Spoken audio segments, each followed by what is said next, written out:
Hello everyone, this is Sarabjit Kaur and welcome back in your English 2 class. Today we are going to start our novel, chapter number 8. So let me remind the name of the novel and the writer of this novel. First of all, the name, that is a tale of two cities. Next one is its writer, that is Charles Dickens.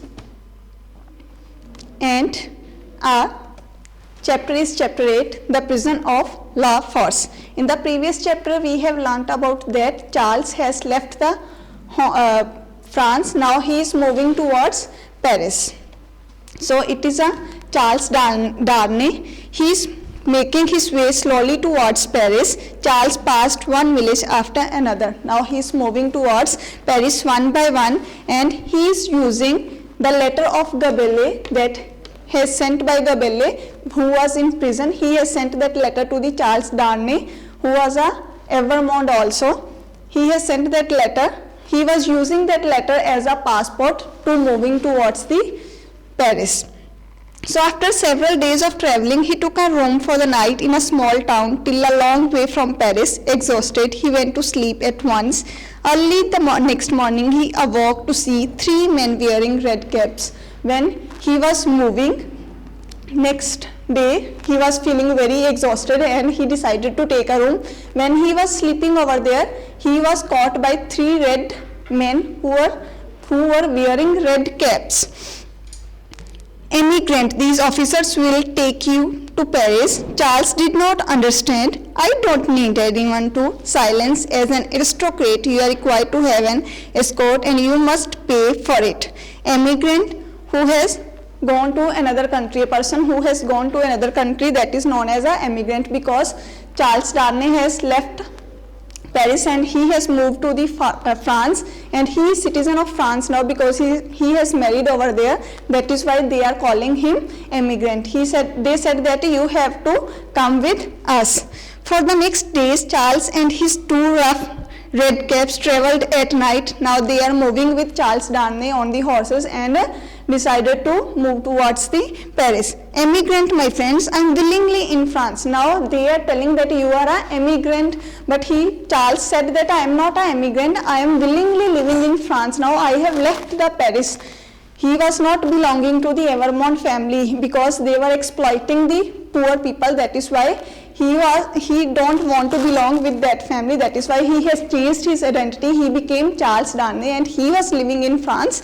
Now, you lie, traitor. Traitor means a person who is not loyal towards his country, shouted a toothless man with a wild look in his eyes. According to new law, your life is now not your own. Charles reacted in surprise. The new law? Yes, selling the property of emigrants. Now he said that everything is changed. New laws has passed here because Madame Defarge family has took out the Bastille. They got victorious on the Bastille fort. That is why everything was changed by the Defarge family. The day I left on the 14th. Now he said that when these rules were changed, when the law was passed, he said that it was passed on 14th when he left the England. There will be others condemning to death all who return. That is why your life is not your own. At that, another patriot came forward and spoke. Leave him alone. He is on his way to Paris. He will be judged there. Now one of them told them that leave him. He will go there in the Paris himself, and there we will judge what we have to do with him. So it was daylight when they arrived. When they arrived there was a Defarge and Mr. Defarge. There was a conversation in between them. What happened over there? He was asking questions. Citizen Defarge, this is the emigrant Evermond. Now they are telling to the Defarge that it is a Evermond, that means Charles Darnay. He has changed the identity. I have already informed you about this thing. So Defarge lifted his head and questioned the young man. Here is, now he is asking the questions from the Charles Darnay. Firstly he asked about his age, that he said it is a 37. Now he is asking about that he is married or not. Yes, where? Now he is asking where he has married. In England. So, yes, of course, where is your wife? Now he is asking about his wife also, that is also in England. His wife's name was Lucy. Of course, Hugh Evermond will be put in prison of Lawfors. Charles could hardly speak, but why? Under what law? Now they are telling that you have to go to the prison, that is a Lawfors prison. He was asking about why they are excusing him for the jail. The man smiled reasonably and recorded something in a register. When he finished, he turned to Charles and beckoned him to follow. As they left for the center of Paris, Defarge looked closely at the prisoner. Is it you who married the daughter of Dr. Manette, once a prisoner in the Bastille? Darnay was shocked. Yes, my name is Defarge. I have a cafe in Saint Antonio. Now he is asking that you have married with the daughter of Dr. Manette. He was telling that yes, she is a daughter of a Dr. Manette when he was in a Bastille fort. In the name of La Guillotine, the lady who cuts off heads, why did you come back to France? You read the letter a moment ago. Defarge frowned and looked straight before him. An unfortunate truth for you. I am afraid I am lost here, sir. Can you give me some help? Now he is asking about the help. They are telling that you have done some wrong, you have taken off the head of a girl, and now a person has sent you a letter, that is why you came here few minutes ago. He said that I need some help. Who said? Charles Darnay. An unfortunate truth for you, I am afraid I am lost here. Am I be buried in Lawfors and forgotten? Now he said that I will be buried over there.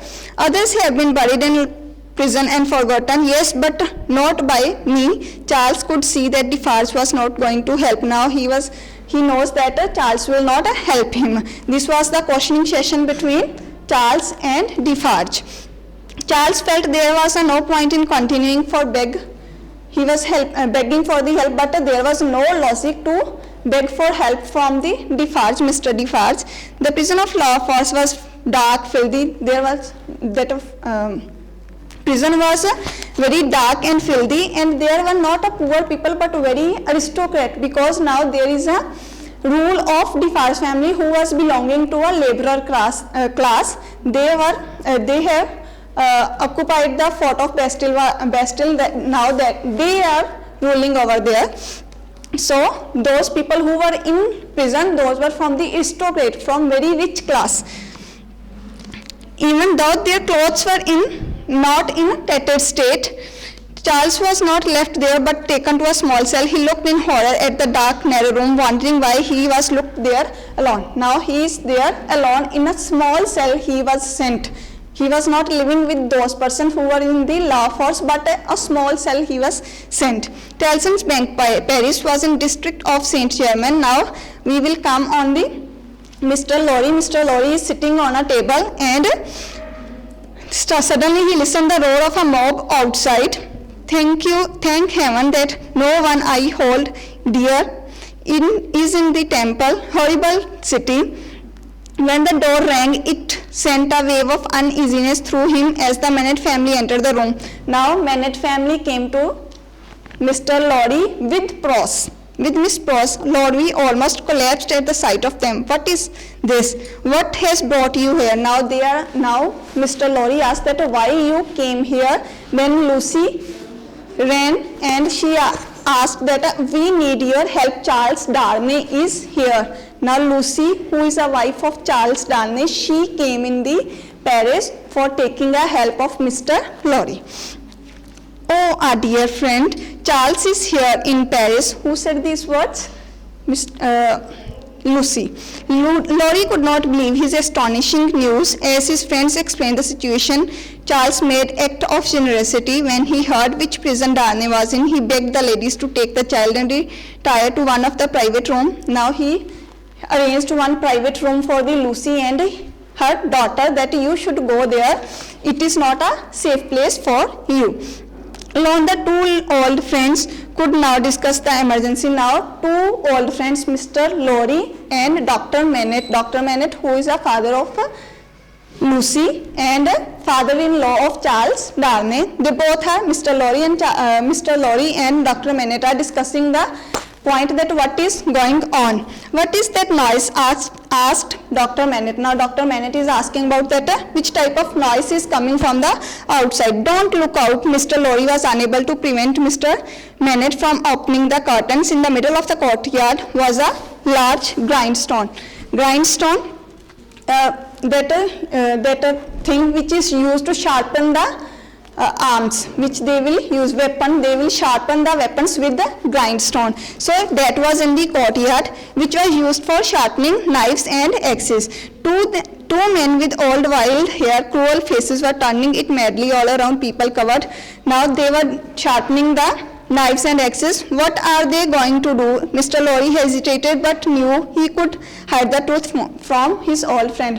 He don't want to reveal the truth, but he told him that he couldn't hide anything from his friend. They are once murdering the, now he said that the person who are in the prison, like Mr.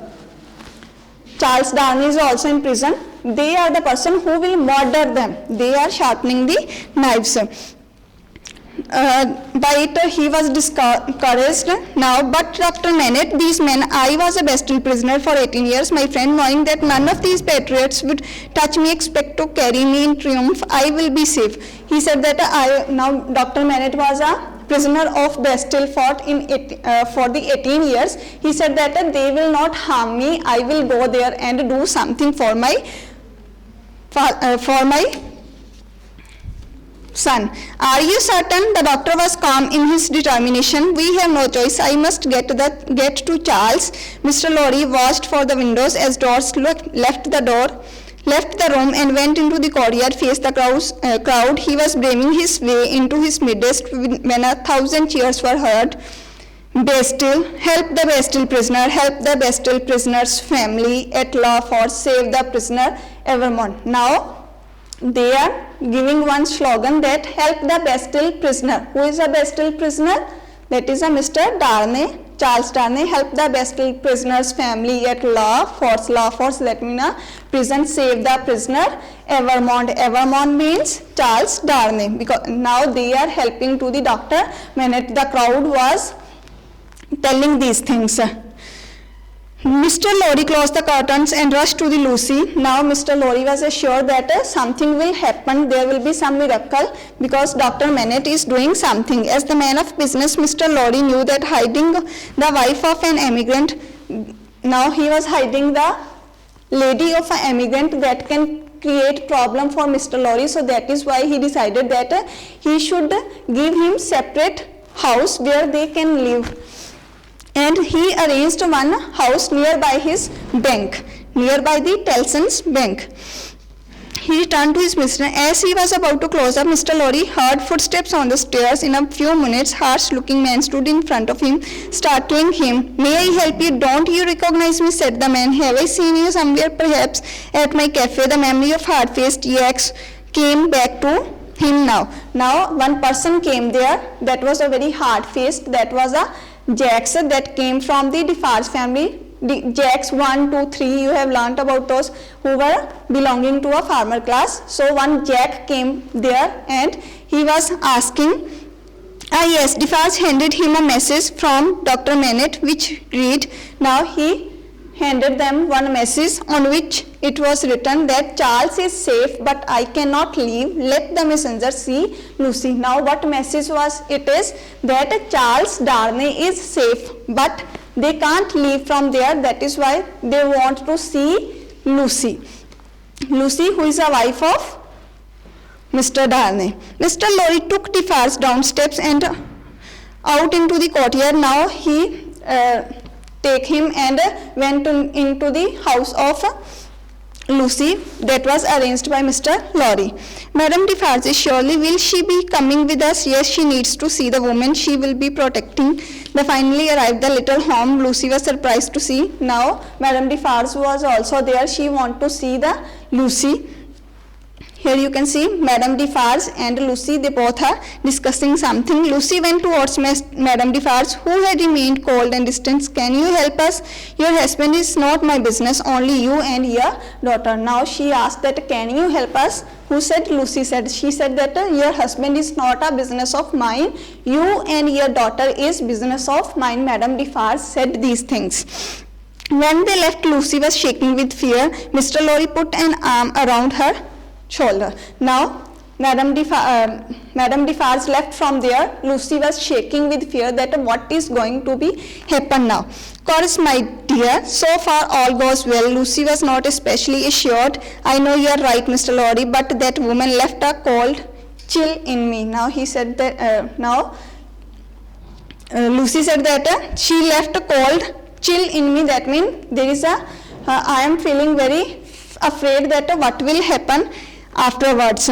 Many things were kept from Lucy Manet at this time. The thing was, first was that 1100 prisoners has been killed in the violence. Many things that was hiding from the Lucy, that this thing has happened. 1,000 persons are died in the law force. Those things were not revealed to the Lucy because she will get afraid by these things.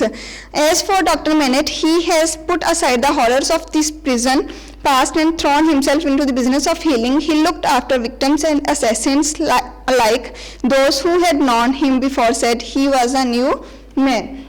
Now afterwards there is a conversation between Lucy and her father, Dr. Manet. 1 year and 3 months passed, during which Lucy was never seen. La Guillotine might take her husband's head. Now she is expecting that they will bring only the head of Charles Darnay. They will murder her and only head will come in their hand. One day father returned with some good news. There is a window in the prison high up. Now he tell him that there is a window in their room and she can see Charles from there. She was very happy from this thing. At the spot there was a shop owned by a old woodcutter. From there she was watching there. The feared tribunal of 5. Afterwards there is a tribunal. That means there is a court where they will discuss the matter that what is happening. Charles Darnay came there and Defarge family also. Lucy was also there. The feared.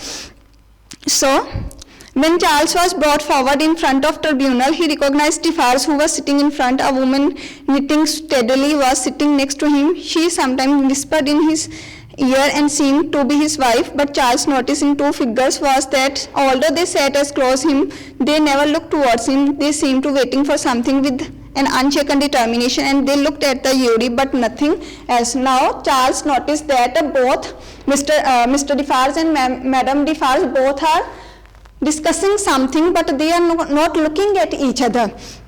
Charles was excused by the public prosecutors as an emigrant whose wife belonged to people. According to law, his head was demanded and the audience agreed. Now what was his fault? That he was an emigrant and he was married in another country. That is why he was excused into the prison, the law force. And now the consent of audience was asked and they got agree that an enemy of a republic take off his head. They said that he is an enemy of our country, we should take off his head. That means we should cut his head. So the president of court rang bell immediately for silence and turned to be excused. Have you lived many years in England? Now he is asking that have you living in the England from many years? Yes, but he said that yes, I am living in England, but I am not an immigrant. Because I have gave up all the titles from this country. But you married in England? Yes, but my wife was a French citizen. He said that you was married in England, but he said that my wife is a French citizen. That is why I am not a wrong. Her name and family. Now they are asking about the tribunal. The judge asked that what is the belongingness of his family, from which family she is belonging. Her name and family. The daughter of Dr. Manet, the good doctor who sits there. Now he is telling that she is a daughter of Dr. Manet. Now Dr. Manet, that was a renowned person over there because he was a prisoner of Bastille for 18 years. People love him very much. Charles pointed to the Dr. Manet. When the doctor was questioned, he answered passionately in defense of his son-in-law, telling the court of Charles' trial for treason in England and his loyalty to France. His answer pleased the court and crowd crowd and cries of save the doctor's son-in-law now replaced take off his head. The tribunal voted unanimously in the Charles' favor. He was free at last. Now he got free because he was a son-in-law of Dr. Manet. Dr. Manet gave a point to defend his son-in-law.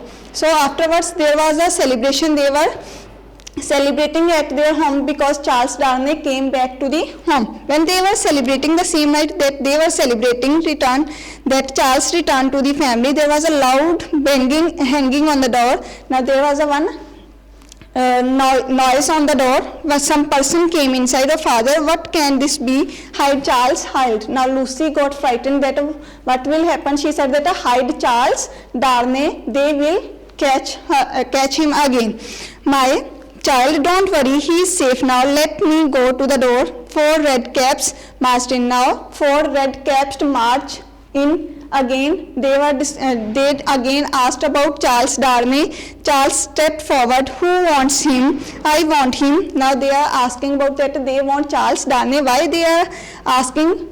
They don't know. They said that only Mr. Defarge can give the answer of this question. Well, yes, it is against the rule, but he has been reported by the citizeness Defarge and one other. What other do you ask, citizen doctor? Yes. The man looked at the doctor with a strange look. Then you will be answered tomorrow. For the time being, I can say nothing more. Now they are asking why they are excusing him now. Why they are taking Charles Darnay again. They said that they will get the answer tomorrow. For the time you have to be quiet. This is about chapter number 8. You have to do the exercises, question answers. If there will be any doubt in solving the question answers and exercises, you can ask in the comment section box. Thanks and have a nice day.